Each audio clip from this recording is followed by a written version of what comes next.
Le froid était la première et la dernière chose que Sylvain connaissait chaque jour, une connaissance intime et non désirée qui précédait la conscience et persistait bien après que le sommeil les réclamait.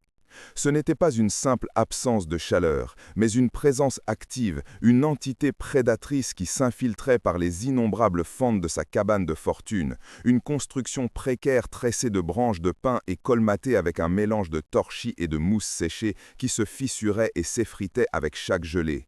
Le froid se nichait dans les fibres de ses vêtements usés, un tissu de laine rêche qui éraflait sa peau et ne semblait jamais sécher complètement. Et il pénétrait jusqu'à la moelle de ses os, un rappel constant et douloureux de sa fragilité au sommet de la crête du silence. Contre son flanc, une autre source de chaleur tremblait, Bise, son chien, un mélange indéfinissable de race montagnarde aux poils épais et emmêlés, dont le corps maigre offrait un réconfort aussi vital que dérisoire. Le souffle chaud de l'animal sur sa nuque était un point d'ancrage dans la mer glaciale de la nuit. L'aube n'apportait pas le soulagement doré des histoires que son père lui racontait jadis, des contes murmurés qui semblaient appartenir à une autre vie, mais une lumière grise et diluée qui s'infiltrait à travers les interstices, rendant les ombres plus profondes et le givre sur les pierres intérieures plus coupant. La faim était sa compagne silencieuse, une douleur creuse et persistante dans son estomac qui dictait chacun de ses mouvements, chaque pensée. Chaque calorie était un trésor à garder jalousement, chaque morceau de viande séchée une promesse précaire d'un jour de plus. Son existence était un cycle de rituels mesurés et immuables, renforcer les murs de sa demeure contre le hurlement incessant du vent qui menaçait de tout emporter, recueillir l'eau du ruisseau presque gelé en brisant la fine couche de glace avec une pierre, vérifier les pièges avec un cœur lourd d'un espoir qu'il n'osait plus nommer. Le monde au-delà de sa clairière était un flou de dangers anonymes et d'indifférences écrasantes. Il était une petite et tenace étincelle de vie dans un vaste océan de pierre et de glace, et la solitude était l'air qu'il respirait, aussi familière et essentielle que l'oxygène raréfié de cette altitude. Ses sens, aiguisés par la nécessité jusqu'à une acuité douloureuse, ne captaient pas la beauté austère du paysage, mais uniquement ses menaces et ses opportunités. L'odeur d'ozone dans l'air annonçait la neige. Le craquement d'une branche sous le poids d'un animal invisible signifiait un repas possible ou un prédateur proche. Le silence profond et lourd de la nuit était une couverture qui protégeait autant qu'elle étouffait. Il ne vivait pas au sens où les gens de la vallée vivaient. Il persévérait, un acte d'existence dépouillé de tout but apparent, mûr par le seul instinct primordial de voir le prochain lever de soleil, aussi gris et désolant soit-il. Bise gémit doucement dans son sommeil, une patte tressaillant, et Sylvain posa une main sur son flanc, le contact de la fourrure rêche sous ses doigts étant le seul dialogue dont il avait besoin. Sa routine matinale était une liturgie de survie, chaque geste perfectionné par une répétition implacable jusqu'à devenir une extension de son propre corps. Avant même que la pâle lumière du soleil ne lèche les plus hauts sommets enneigés, Sylvain était déjà en mouvement, ses pieds enveloppés de couches de cuir et de peau faisant un bruit sourd et feutré sur la terre gelée de la cabane. Le métal de ces 3 petits pièges, qu'il gardait à l'intérieur pour les protéger du pire du givre, était si glacial qu'il brûlait ses doigts nus, même à travers la fine couche de saleté et de suie qui les protégeait de la rouille. Il les vérifiait avec un espoir prudent, un sentiment qu'il tentait de réprimer comme une faiblesse, car la déception était une visiteuse fréquente et indésirable dans sa forteresse de solitude. Bise le suivait de près, le nez collé au sol, sa queue basse, lisant le monde à travers un langage d'odeur que Sylvain ne pouvait qu'imaginer. Le premier piège, placé près d'un bosquet de myrtilles sauvages desséchées, était vide. Les mâchoires de métal restaient ouvertes, une promesse vide qui se moquait de la faim qui le rongeait. Il le réarma mécaniquement, ses doigts agiles et engourdis manipulaient le mécanisme avec une familiarité née de milliers de répétitions. Le deuxième, dissimulé sous une racine nouilleuse où les lapins aimaient passer, contenait juste une touffe de poils blancs, arrachée dans une fuite paniquée. Ce quasi-succès était d'une certaine manière plus cruel que l'échec total, un fantôme de repas qui ne ferait que creuser davantage le vide dans son ventre. Bise renifla les poils, puis leva les yeux vers Sylvain avec une expression qui semblait refléter sa propre frustration. Le troisième piège, positionné avec soin près d'un filon rocheux où les nivéroles alpines s'abritaient du vent, contenait enfin son prix. Un petit oiseau, pas plus grand que sa paume, le cou proprement brisé par le mécanisme. Sylvain ne ressentit aucun triomphe, aucune joie, juste un soulagement sombre et pragmatique. Il libéra le corps emplumé, encore légèrement chaud malgré le froid ambiant, et le rangea avec précaution dans sa sacoche en cuir. Le poids minuscule était un contrepoids réconfortant à la faim qui le tenaillait. C'était une bonne journée. Un jour où il mangerait, lui et Bise. En réarmant le piège, ses doigts maniant le mécanisme avec une précision d'horloger, il sentit la texture du monde autour de lui avec une clarté absolue. L'écorce rugueuse du pain sous sa main d'appui, la froideur granuleuse de la pierre sous ses genoux, la fine poudre de neige sèche que le vent soufflait sur son visage et qui piquait ses yeux. Chaque sensation était une donnée sur sa carte mentale de l'existence, un rappel qu'il était là, présent, tangible, même si le monde semblait ne pas s'en soucier le moins du monde. C'est alors qu'il l'entendit, et le monde familier bascula. Ce n'était pas le gémissement du vent dans les aiguilles de pin, ni le cri perçant d'un aigle chassant dans les courants ascendants, ni le grondement lointain et familier d'une avalanche se détachant d'un pic distant. C'était quelque chose de totalement différent. Un son qui n'appartenait pas au lexique de la montagne qu'il avait mémorisé depuis l'enfance, une grammaire sonore qu'il pensait maîtriser entièrement. C'était une complainte basse et profonde, une note d'angoisse pure qui semblait vibrer non seulement dans l'air, mais dans la roche même sous ses pieds, comme si la montagne elle-même pleurait. Le son était intermittent, brisé par de longs silences angoissants, comme si la créature qui l'émettait devait rassembler ses forces pour chaque nouvelle expression de douleur. Le premier instinct de Sylvain fut la peur, une peur primale et glaciale qui lui hérissa les poils sur la nuque. La peur était un réflexe, un bouclier invisible qui le maintenait en vie dans cet environnement impitoyable. Un son inconnu signifiait un prédateur inconnu, un danger auquel il n'était pas préparé. Il s'accroupit instantanément, son corps se tendant comme la corde d'un arc, et scruta la forêt de pins clairsemés devant lui. À ses côtés, Bise s'immobilisa, un grognement sourd vibrant dans sa poitrine, les oreilles dressées, non pas dans une posture d'attaque, mais de confusion et d'appréhension. La brume matinale s'accrochait au sol, avalant la base des arbres et créant des formes fantomatiques qui dansaient à la périphérie de sa vision, transformant chaque souche et chaque rocher en une menace potentielle. Le son revint, cette fois plus clair, porté par une soudaine rafale de vent.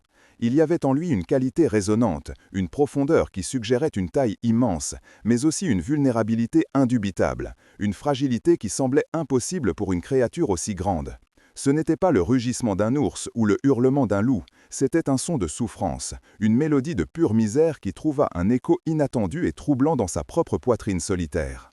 La curiosité, une émotion qu'il s'autorisait rarement car elle était un luxe dangereux, commença à ronger les bords de sa peur. Quelle créature pouvait produire un son si chargé de désespoir, un son qui parlait le même langage silencieux que sa propre solitude? Il sentit une connexion étrange, une reconnaissance dans cette plainte qui transcendait la simple prudence. La décision de suivre le son ne fut pas consciente, pas un produit de la logique ou de la raison. Ce fut une attraction, une compulsion viscérale qui le poussa en avant, un pas après l'autre, à l'encontre de toutes les règles d'autoconservation qu'il s'était forgées. Il se déplaça avec la furtivité d'un chasseur, chaque pas calculé pour faire le moins de bruit possible. Mais son but n'était pas la chasse. Il était guidé par une empathie naissante qu'il ne savait pas posséder, une force étrange qui semblait l'attirer vers la source de cette douleur. Bise, après une seconde d'hésitation, le suivit, se pressant contre sa jambe, son corps tremblant servant de baromètre à la tension qui montait. À chaque pas, le son devenait plus net, et l'émotion qu'il transportait devenait plus complexe, plus déchirante. Il y avait de la douleur, oui, une douleur physique aiguë et évidente, mais il y avait aussi une couche plus profonde de tristesse, un deuil ancien qui semblait émaner de la terre elle-même, comme si la créature portait le poids de siècles de chagrin. Il traversa un ruisseau, l'eau glacée montant dans ses bottes et lui infligeant un choc thermique aux chevilles, mais il enregistra à peine la sensation, son esprit entièrement focalisé sur cette quête improvisée. Ses oreilles étaient à l'écoute de cette plainte, et son cœur battait à un rythme étrange et inconnu, un tambour qui ne battait plus seulement pour la survie, mais pour autre chose, quelque chose qu'il ne pouvait pas encore nommer. Le terrain devint plus escarpé, le forçant à utiliser ses mains pour s'agripper à des racines exposées et à des saillies rocheux couverts de lichens glissants. L'air se raréfiait, brûlant ses poumons à chaque respiration haletante. Puis il la sentit. Une odeur musquée et terreuse, comme celle d'un grand animal, mais aussi l'odeur métallique et âcre du sang frais, une odeur qui criait la blessure et la mort imminente. La peur revint, une vague glaciale dans ses veines, mais elle fut submergée par l'image que le son créait dans son esprit, l'image d'une créature à l'agonie, seule, désespérément seule, tout comme lui. Il atteignit finalement un petit plateau, caché par un rideau de fougères anciennes et couvert de givrés. Le son était fort maintenant, un sanglot guttural et brisé qui semblait venir directement de l'autre côté de ce mur végétal. Le souffle coupé et le cœur martelant contre ses côtes comme un oiseau en cage, il écarta doucement une branche de fougère, son corps entier tendu en prévision de l'inconnu. La vision qui l'accueillit lui coupa le souffle et arrêta le sang dans ses veines, le figeant sur place dans un mélange de terreur pure et d'incrédulité absolue. Ce n'était pas un ours, ni un loup, ni aucune des créatures, réelles ou imaginaires, qui peuplaient le bestiaire de son esprit. C'était une chose issue des mythes, une impossibilité de chair et de poils rendue terriblement réelle, effondrée dans la petite clairière. La première chose que son esprit enregistra fut la jambe, épaisse comme le tronc d'un jeune chêne, couverte d'une fourrure sombre et dense, emmêlée de brindilles, de terre et de plaques de sang coagulées qui luisaient d'un éclat sinistre dans la lumière grise. Et enroulé autour de la cheville de ce membre colossal, brillant d'une cruauté métallique obscène contre la palette organique de la forêt, se trouvait un piège. Pas l'un de ces petits collets à oiseaux ou de ces assommoirs à lapins, mais une monstruosité de fer dentelé, une mâchoire d'acier conçue par les chasseurs de la vallée, assez grande et puissante pour briser les os d'un cerf ou d'un sanglier. Les dents de métal s'étaient enfoncées profondément dans la chair de la créature, et la zone environnante était une masse enflée et violacée de tissus meurtris.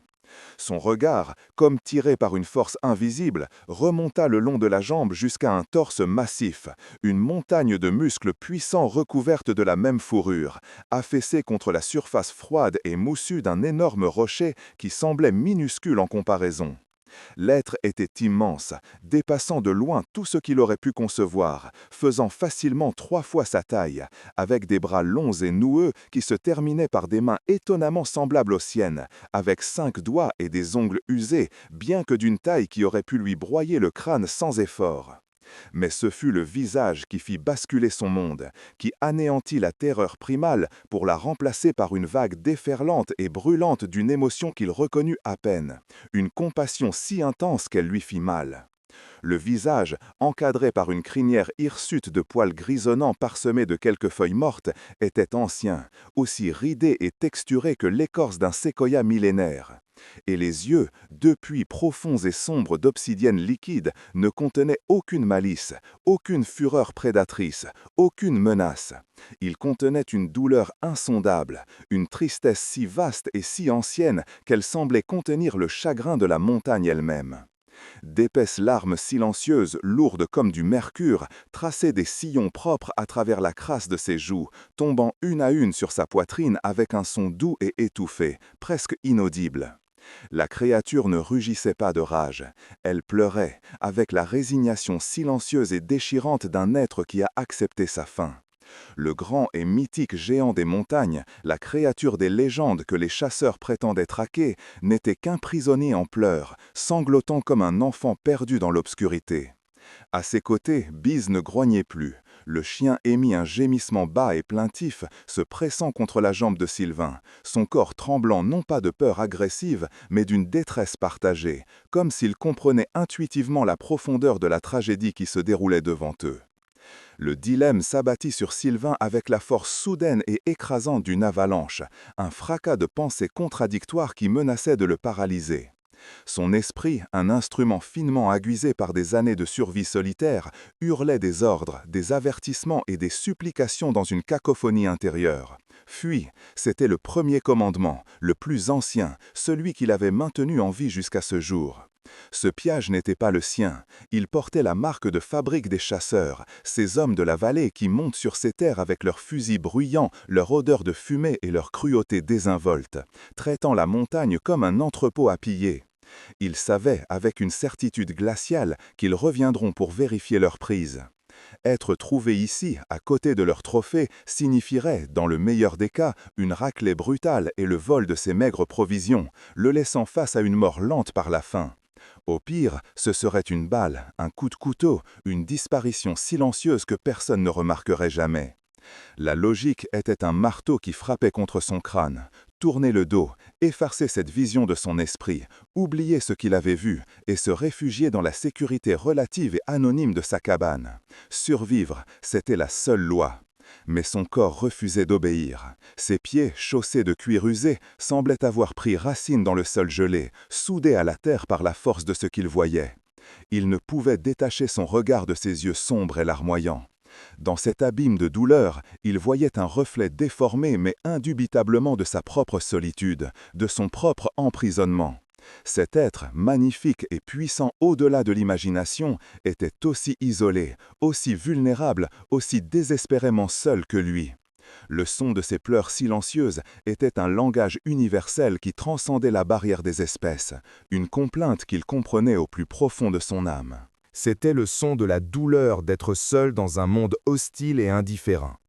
Le piège en métal, rouillé et cruel, était un symbole tangible de toute la cruauté impersonnelle qu'il craignait et fuyait chaque jour. L'indifférence de la tempête de neige, la morsure de la faim, la menace sans visage des hommes qui ne voyaient la nature que comme une chose à conquérir et à briser. Laisser cette créature mourir ici, seule dans son agonie, serait comme abandonner une partie essentielle de lui-même. Ce serait céder à la même indifférence qui menaçait de l'éteindre. Ce serait admettre que la survie était la seule chose qui comptait, même au prix de son humanité naissante. Bise, sentant son conflit, leva la tête et le regarda, ses yeux intelligents posant une question muette. Que devons-nous faire ? La question résonna dans le silence de l'esprit de Sylvain, exigeant une réponse qu'il ne possédait pas. Lentement, avec des mouvements si délibérés et mesurés qu'ils semblaient se dérouler au ralenti, Sylvain commença à s'abaisser, pliant les genoux jusqu'à ce qu'il soit assis sur une pierre plate et couverte d'une mousse vert émeraude à une dizaine de mètres de la créature captive. Chaque geste était une tentative de communication, une phrase dans un dialogue silencieux et tendu. Il garda ses mains ouvertes et bien en vue, posées sur ses genoux, un geste instinctif et universel de paix, une déclaration qu'il ne tenait aucune arme et ne voulait aucun mal. Au son de son mouvement, le géant cessa de pleurer. Ses sanglots profonds se réduisirent à un tremblement qui parcourait son corps massif comme une onde de choc, mais les larmes cessèrent de couler. Ses yeux sombres, qui avaient été tournés vers l'intérieur dans un abîme de douleur, se fixèrent sur Sylvain, l'observant avec une intelligence prudente et une lassitude infinie. Le silence qui s'installa entre eux était d'une densité presque palpable, lourde de tension, de peur, mais aussi d'une possibilité fragile et incertaine. Dans ce silence, Sylvain pouvait entendre le martèlement de son propre cœur dans sa poitrine, un rythme effréné contre ses côtes. Il pouvait entendre sa propre respiration, sifflante et peu profonde dans l'air glacial. Il sentait le regard de la créature sur lui, non pas comme celui d'un prédateur évaluant une proie, mais plutôt comme celui d'un prisonnier de longue date évaluant un visiteur inattendu, essayant de discerner l'intention derrière cette présence soudaine. Pour briser cette immobilité insoutenable, pour combler le gouffre de silence et de méfiance qu'il séparait, Sylvain fit la seule chose à laquelle il pouvait penser, un acte dicté non par la raison, mais par une impulsion profonde. Il fit glisser sa sacoche en cuir de son épaule, le mouvement lent et non menaçant. Il l'ouvrit et y plongea la main, ses doigts passant sur la pierre à feu et le petit couteau avant de se refermer sur le corps encore souple du petit oiseau qu'il avait capturé plus tôt.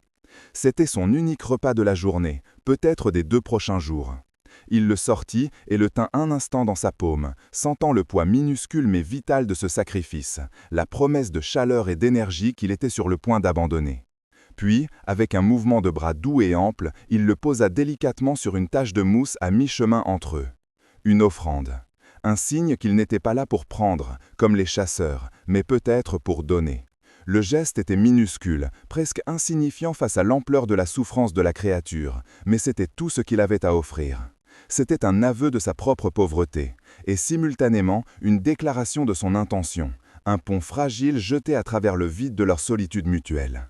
La créature observa le petit oiseau mort, une minuscule tache de plume sombre sur le verre de la mousse. Puis, son regard immense et ancien revint se poser sur Sylvain. Un son bas et guttural émana de sa poitrine profonde, un grondement qui n'était pas fait de colère, mais d'autre chose, une vibration interrogative qui fit frissonner l'air entre eux. Ce n'était pas un son de menace, mais peut-être de confusion, ou même une forme primitive de reconnaissance. Lentement, avec un effort visible qui contracta les muscles de son épaule et de son dos, elle tenta de bouger, peut-être pour s'approcher de l'offrande. Mais ce mouvement, si léger soit-il, provoqua une réaction immédiate et brutale du piège. Le mécanisme d'acier, dérangé, se resserra d'un cran avec un claquement métallique sec et odieux. Un spasme de douleur pure parcourut le corps massif de la créature, faisant trembler ses membres. Un gémissement aigu, perçant et déchirant s'échappa de ses lèvres, un son de pure agonie qui frappa Sylvain comme un coup physique, lui arrachant le souffle. Ce cri de douleur anéantit les derniers vestiges de son hésitation, balayant la peur et la logique de survie dans un déferlement d'empathie furieuse. La vulnérabilité partagée entre eux n'était plus un concept abstrait, mais un pont tangible et douloureux. Ils étaient tous les deux piégés, la créature par des mâchoires d'acier et lui par le cycle implacable de la survie solitaire, par la faim, le froid et la solitude. À cet instant, le choix devint d'une clarté aveuglante, non pas le résultat d'un calcul logique, mais une certitude émotionnelle qui jaillit du plus profond de son être.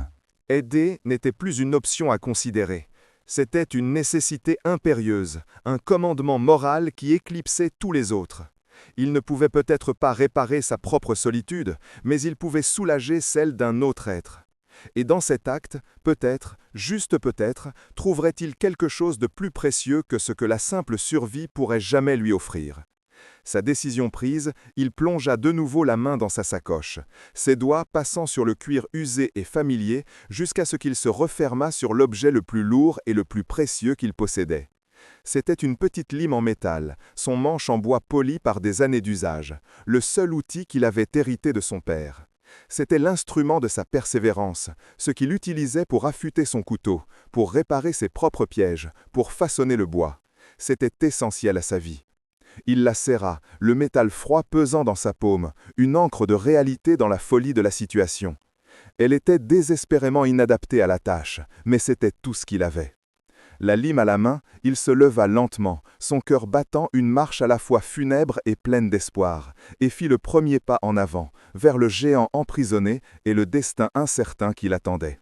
L'approche fut le plus long et le plus périlleux voyage de toute son existence, chaque pas millimétré étant une négociation tendue et silencieuse avec la terreur primale qui hurlait dans ses veines. La simple échelle de la créature était une force physique qui semblait déformer l'espace autour d'elle, rendant l'air plus dense, le silence plus lourd.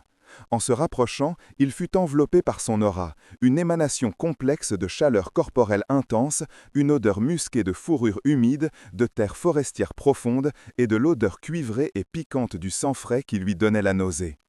Le géant resta d'une immobilité de statue, mais ses yeux, deux abîmes sombres et insondables, suivaient chaque mouvement de Sylvain avec une concentration qui était à la fois terrifiante et étrangement rassurante.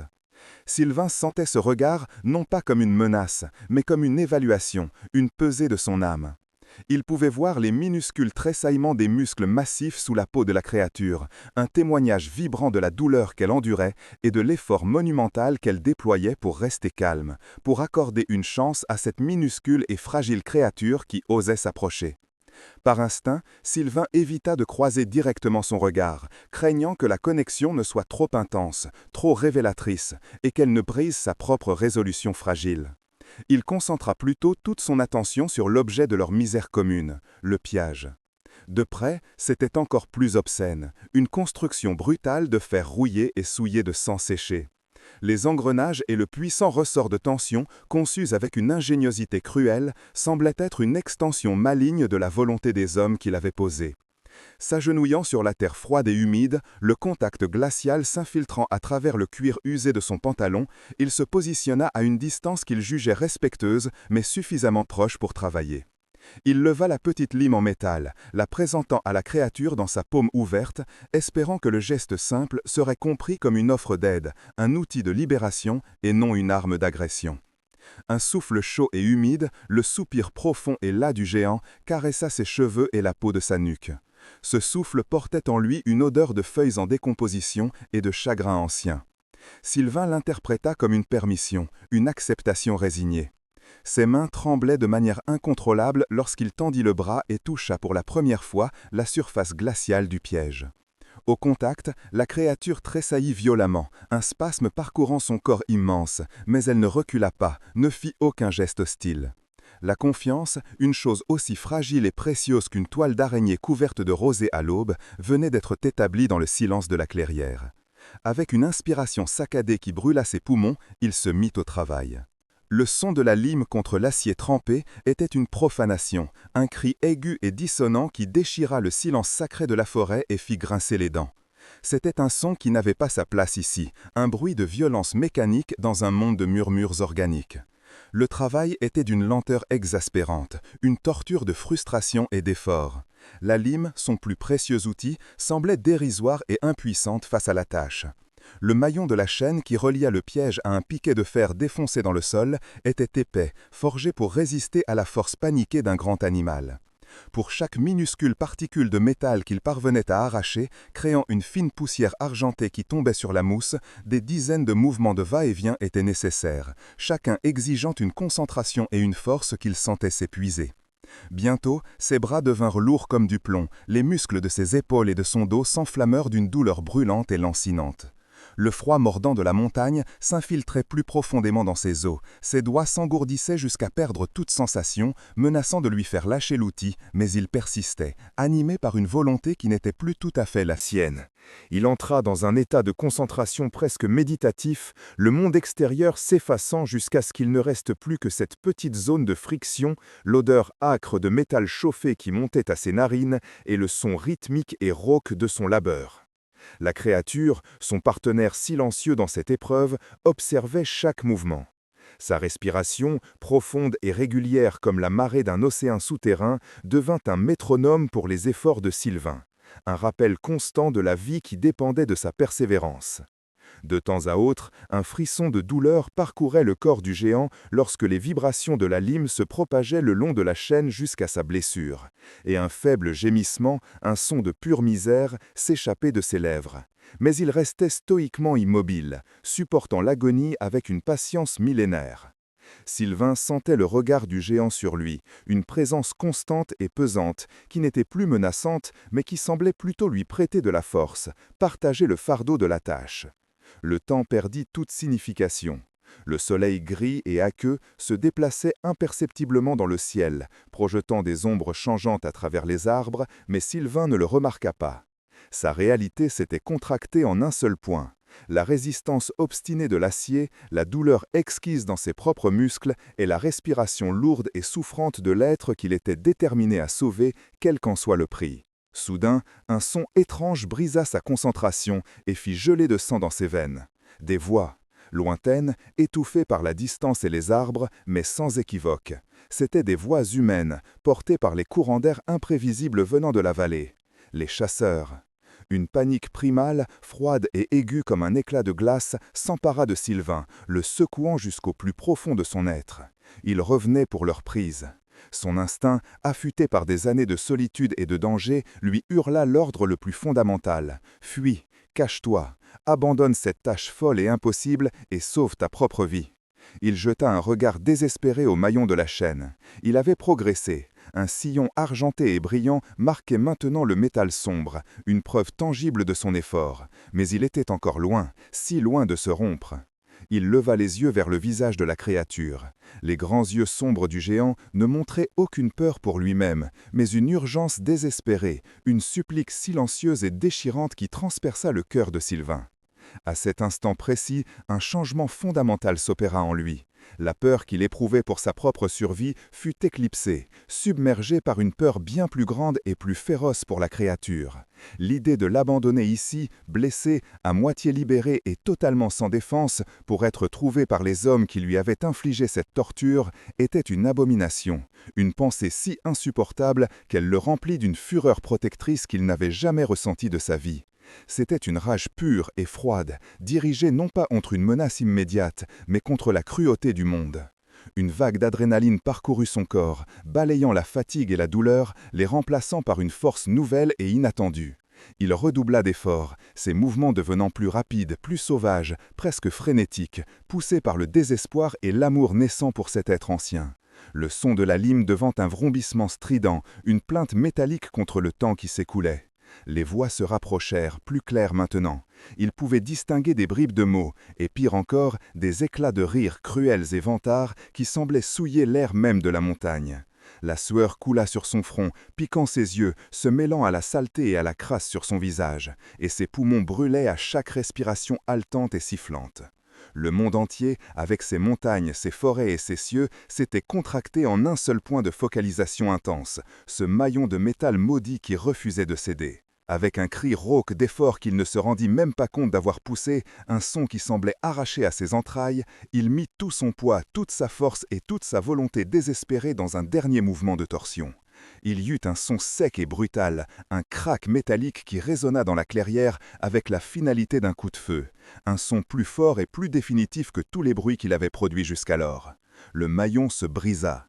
La chaîne, libérée de sa tension, tomba lourdement sur le sol couvert de mousse avec un bruit sourd et mat. Pendant un instant suspendu, un battement de cœur qui dura une éternité, rien ne se passa. Le silence qui suivit fut plus assourdissant que le vacarme précédent.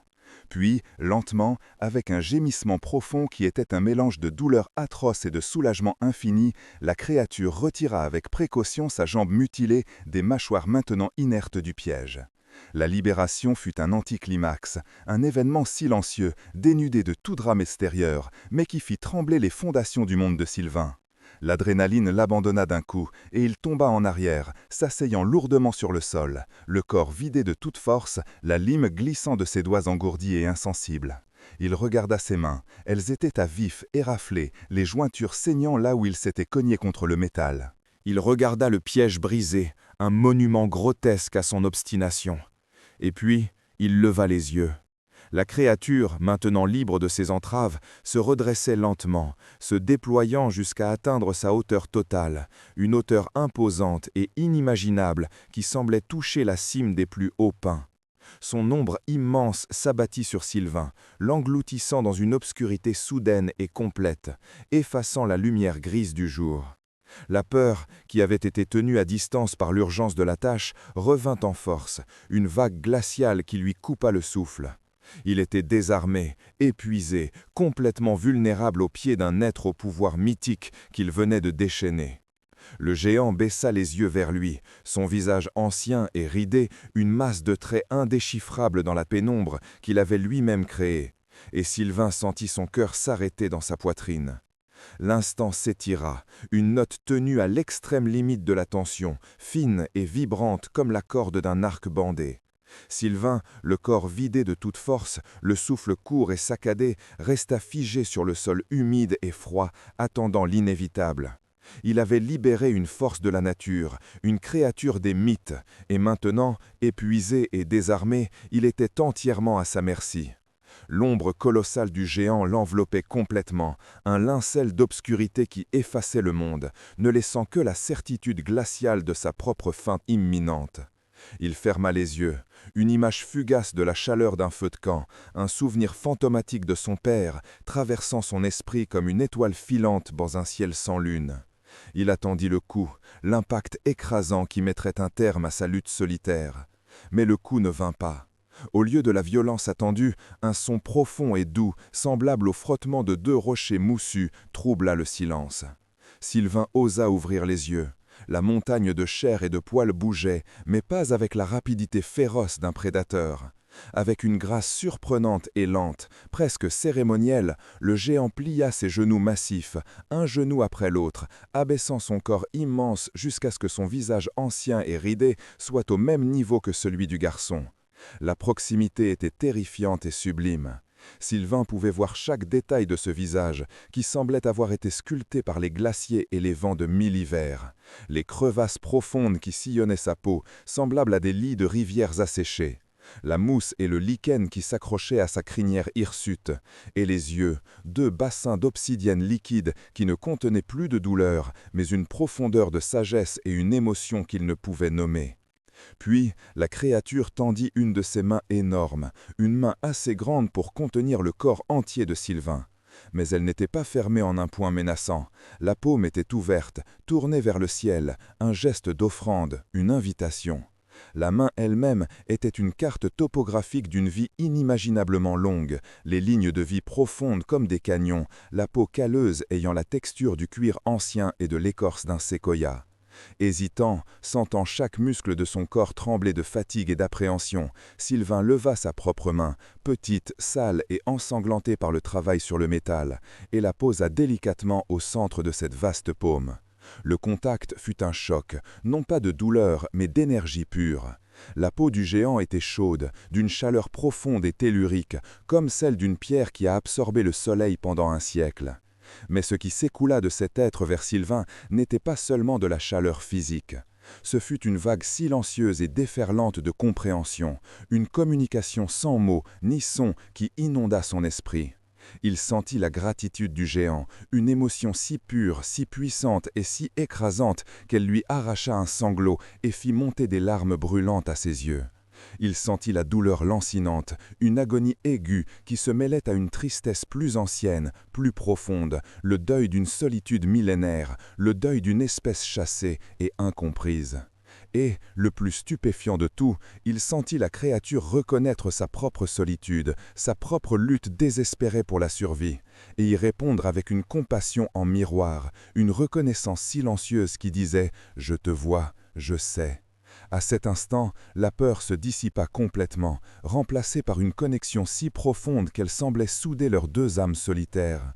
Ils étaient deux points de lumière vacillantes dans une vaste obscurité, mais pour la première fois, ils ne brillaient plus seuls. Bise, qui s'était aplati contre le sol, se releva et s'approcha prudemment, posant sa tête sur le genou de Sylvain, émettant un gémissement doux, non de peur, mais de pure empathie. La main du géant se referma doucement, non pour écraser, mais pour envelopper celle de Sylvain dans une étreinte protectrice, un geste d'une tendresse paternelle qui fit fondre les dernières digues de glace autour de son cœur. Puis, avec la même lenteur délibérée, il la rouvrit et retira sa main. Mais, juste au moment où un sentiment de paix commençait à s'installer dans la clairière, les voix des chasseurs revinrent, plus proches cette fois, plus claires, souillant l'air pur de la montagne de leurs rires gras et paroles cruelles. La panique, un instant oubliée, revint en force, un serpent de glace s'enroulant autour des poumons de Sylvain. Il jeta un regard affolé en direction du son, puis vers le géant. Le visage de la créature avait changé. La sagesse tranquille avait été remplacée par une concentration féroce, une autorité ancienne. Il ne semblait pas avoir peur, mais plutôt agacé, comme un souverain dérangé par des intrus insignifiants sur ses terres. Le géant ne se leva pas, ne poussa aucun rugissement de défi. Au lieu de cela, il posa sa main saine, celle qui n'avait pas touché Sylvain, à plat sur le sol couvert de mousse. Sylvain ne sentit rien au début, puis une vibration commença, basse et profonde, non pas un son qu'il pouvait entendre avec ses oreilles, mais une résonance qu'il sentait dans la plante de ses pieds, dans ses os, dans la cavité de sa poitrine. C'était comme le ronronnement d'une montagne qui s'éveille. Il observa, fasciné et terrifié, un spectacle qui défiait toutes les lois du monde qu'il connaissait. La lumière dans la clairière commença à changer. Elle ne s'assombrit pas comme sous l'effet d'un nuage, mais elle se plia, se tordit, comme si l'air lui-même devenait plus dense, se transformant en une lentille liquide.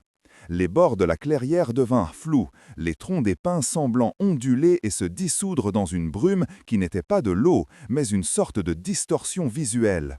Simultanément, un silence surnaturel tomba, un silence si absolu qu'il en était douloureux. Les voix des chasseurs, qui étaient à quelques dizaines de mètres à peine, s'éteignirent d'un coup, comme si une porte insonorisée venait de se fermer entre leur monde et celui de la clairière. Sylvain pouvait encore entendre le battement de son propre cœur, le léger halètement de Bise, le bruissement de ses propres vêtements, ses sons intérieurs devenant assourdissants dans le vide extérieur. Il leva les yeux et vit, à travers le voile chatoyant qui les entourait maintenant, les silhouettes sombres des deux hommes passer à la lisière de la clairière, leurs fusils portés nonchalamment sur l'épaule. Ils regardèrent droit dans leur direction, mais leurs yeux étaient vides, ne voyant rien d'autre que des arbres et des rochers ordinaires. Ils étaient devenus invisibles, inaudibles, effacés du paysage par une volonté plus ancienne que la forêt elle-même. Les chasseurs s'arrêtèrent, l'un d'eux cracha par terre, et ils continuèrent leur chemin, leur voix revenant progressivement à l'existence de l'autre côté du bouclier de silence, s'éloignant jusqu'à n'être plus qu'un murmure, puis rien. Sylvain resta bouche bée, le témoin d'un miracle silencieux, d'un acte de protection si puissant et si subtil qu'il en était presque inconcevable. La montagne avait ses propres règles, et il venait de rencontrer son gardien. Dès que les voix se furent complètement évanouies, la vibration dans le sol cessa. Le voile de lumière tordue se dissipa comme une brume matinale sous un soleil inexistant, l'air retrouvant sa clarté glaciale et sa texture familière. Le silence assourdissant fut rompu par le retour progressif des sons de la forêt. Le murmure du vent dans les aiguilles de pin, le chant lointain d'un oiseau, le craquement d'une branche sous le poids de la neige. Le monde revint à la normale, mais Sylvain savait, avec une certitude qui s'était ancrée au plus profond de son âme, que plus rien ne serait jamais normal pour lui. Il avait vu au-delà du voile de la réalité, et cette vision l'avait changé à jamais. L'adrénaline et l'émerveillement refluèrent, laissant place à une fatigue profonde et à une conscience aiguë de la situation. Il se tourna vers le géant. L'acte de magie protectrice avait eu un coup. La créature était affaissée contre le rocher, son corps immense semblant moins imposant, presque fragile. Sa respiration était plus lourde, plus laborieuse, de grands nuages de vapeur s'échappant de ses narines à chaque expiration sifflante. La concentration féroce avait quitté ses yeux, remplacée par une lassitude infinie, une fatigue qui semblait remonter des profondeurs de la terre. Sylvain comprit que le géant avait dépensé une énergie précieuse, une force vitale qu'il ne pouvait se permettre de perdre, surtout avec une blessure aussi grave. La catharsis de la libération et de la protection s'estompa, remplacée par un sentiment pressant de responsabilité. Son acte de compassion n'était pas terminé, il ne faisait que commencer. Son regard fut attiré par la jambe blessée de la créature, qui reposait maintenant sur la mousse. Sans la tension du piège, la blessure semblait encore plus horrible. La chair était une masse déchiquetée de muscles et de tendons exposés, d'un rouge violacé et enflé, d'où suintait qu'encore un sang sombre et épais. L'odeur métallique de la blessure était forte, une odeur de souffrance et de mortalité. Il ne voyait plus un monstre mythique, mais un patient, un être vivant et souffrant qui dépendait de lui. L'instinct de survie qu'il avait gouverné toute sa vie, cet impératif égoïste de se nourrir, de se réchauffer, de se cacher, fut balayé par une nouvelle force, plus puissante, le besoin de soigner. Sa propre faim, sa propre fatigue, sa propre solitude semblaient soudainement insignifiantes face à la douleur de cet air qui l'avait protégé. Il n'était plus seulement le garçon qui endurait, il était devenu celui qui pouvait aider.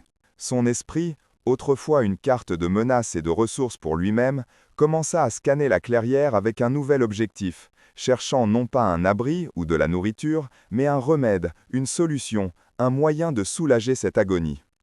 Alors que Sylvain cherchait désespérément autour de lui, ne sachant que faire, le géant sembla lire dans ses pensées. Avec un effort visible qui fit trembler son bras, il leva son long doigt noueux, non pas vers la blessure elle-même, mais vers le grand rocher contre lequel il était adossé. Son doigt pointait avec une précision sans équivoque vers une crevasse sombre d'où poussait une variété spécifique de mousse. C'était une mousse d'un vert profond, presque noir, avec une texture veloutée et dense, une mousse que Sylvain avait vue des milliers de fois au cours de ses pérégrinations sans jamais lui accorder la moindre pensée, la classant simplement comme une autre partie sans importance du décor de sa survie. Puis, le géant abaissa lentement son doigt, le posa délicatement juste à côté de sa plaie béante, puis le remonta pour pointer à nouveau la mousse sombre. Le message était d'une clarté absolue, une instruction silencieuse transmise à travers le gouffre des espèces, une leçon de médecine ancestrale. Sylvain comprit instantanément. C'était la connaissance de la montagne, un savoir transmis non par des mots, mais par une observation et une existence millénaire. Animé par un nouveau sens du but qui lui donnait une énergie insoupçonnée, il se leva et se dirigea vers le rocher. Il cueillit délicatement plusieurs poignées de la mousse. Elle était fraîche et spongieuse au toucher et dégageait une odeur riche et terreuse de sol forestier humide et de pierres fraîches. Il revint près du géant, sortit sa petite gourde en cuir et, sans hésiter, versa une partie de sa précieuse et maigre réserve d'eau sur la masse verte dans ses mains. Il commença à la broyer et à la malaxer entre ses paumes cailleuses, la transformant en une pâte épaisse et sombre, un cataplasme primitif. S'agenouillant une fois de plus dans une posture qui lui semblait désormais naturelle, il se pencha sur la blessure. La vue de près était écœurante, mais il repoussa son dégoût. Avec une douceur et une concentration qu'il ne se serait jamais cru capable de posséder, il commença à appliquer le baume vert sur la chair déchirée.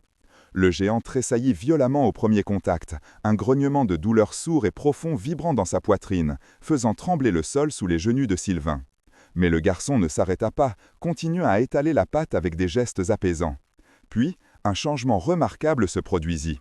Sous ses doigts, il sentit les muscles tendus de la créature se détendre. Une vague visible de soulagement sembla parcourir son corps massif. Sylvain observa, fasciné, la magie de la montagne à l'œuvre. Les bords de la plaie semblaient se calmer, l'inflammation rouge et furieuse commençant à s'atténuer, remplacée par une couleur plus saine. Il avait franchi un seuil invisible. Il n'était plus une victime de la montagne, il était devenu un participant à ses secrets, un partenaire de l'une de ses plus anciennes créatures. Il n'était plus seul, il était un gardien. Levant les yeux du fruit de son travail, son regard croisa celui du géant, et dans ses profondeurs anciennes, il vit plus que de la gratitude. Il vit une promesse silencieuse, une question muette qui planait dans l'air glacial entre eux, redéfinissant entièrement son avenir. Et maintenant, que faisons-nous ? Le soulagement qui parcourut le corps du géant fut une chose tangible, une onde de choc silencieuse qui semblait apaiser la clairière elle-même.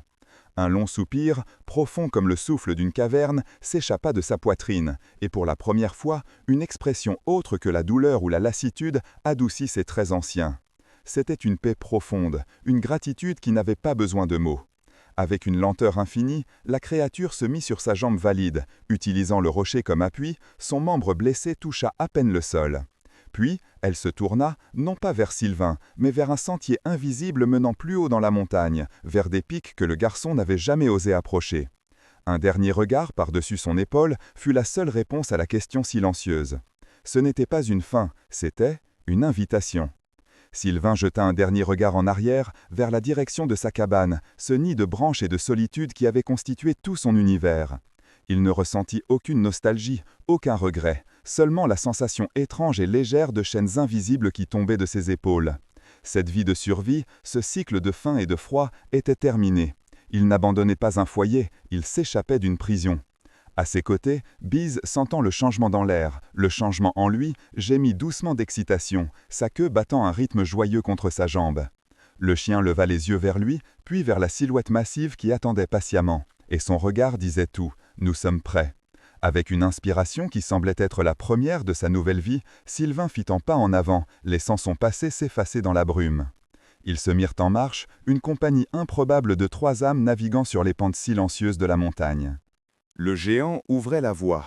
Ses pas, bien que lourds, se posant avec une précision et une douceur surprenantes, comme s'il connaissait chaque pierre, chaque racine, chaque secret de la terre. Il ne brisait rien. Il ne faisait que se déplacer à travers le monde dont il faisait partie. Sylvain et Bise suivaient dans son sillage, une zone de calme et de sécurité projetée par sa seule présence. Pour la première fois de sa vie, Sylvain ne scannait pas la forêt à la recherche de menaces. Il la regardait avec une curiosité nouvelle, voyant la beauté là où il n'avait vu que le danger. Il n'était plus un intrus luttant contre la nature, il était l'encompagnon de son gardien. Alors que le crépuscule commençait à teinter le ciel de violet et d'or, ils atteignirent une crête surplombant des vallées qu'ils n'avaient jamais imaginées. Un monde de possibilités infinies s'étendant sous leurs pieds. Le géant s'arrêta et posa une main chaude et lourde sur l'épaule de Sylvain, un geste de camaraderie, une promesse silencieuse. Le vent de la montagne, autrefois son ennemi, caressait maintenant son visage comme une bénédiction. Il n'était plus le garçon qui survivait seul sur la crête du silence. Il était devenu le cœur d'une nouvelle légende, celle où la plus grande des forces ne se mesurait pas en taille, mais en la compassion qui pouvait relier 2 solitudes et leur montrer un chemin vers l'avant, ensemble.